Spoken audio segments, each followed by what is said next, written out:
நண்பர்களே, இந்த வீடியோ வந்து சிரிப்பதற்காக, எல்லாம் சிரித்து என்ஜாய் பண்ணுங்கள். இந்த தடவையாச்சும் பர்த்டேக்கு எனக்கு கோவா கூட்டு போவீங்களா?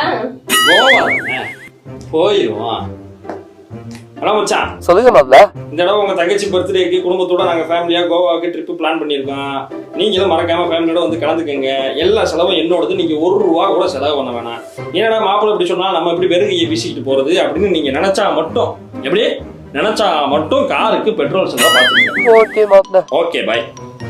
ஹலோ அண்ணி, சொல்லுங்கப்பா. தங்கச்சி பர்த்டேக்கு கோவா ட்ரிப்பு பிளான் பண்ணியிருக்கோம். உங்கள் தம்பி ஃபேமிலியோட வராப்புல நீங்களும் ஃபேமிலியோட வந்து கலந்துக்குங்க.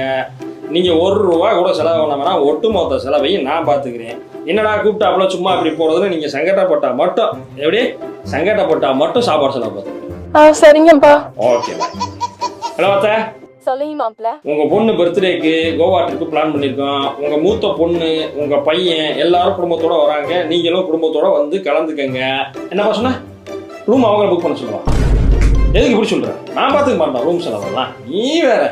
ரூம் தானே மாப்ள, பரவாயில்ல, நாங்களே புக் பண்ணிக்கிறோம். அப்படிங்களா அத்தை? சரிங்க அத்தை, அப்போ புக் பண்ணிருங்க. வந்துடுறீங்களா? கண்டிப்பா வந்துடுவோம் மாப்ள. சரிங்க. அரிசி டப்பால ஒளிச்சு வச்சிருக்கிற காசை பூரா எடுத்துக்கிட்டு பெட்டியை பேக் பண்ணு.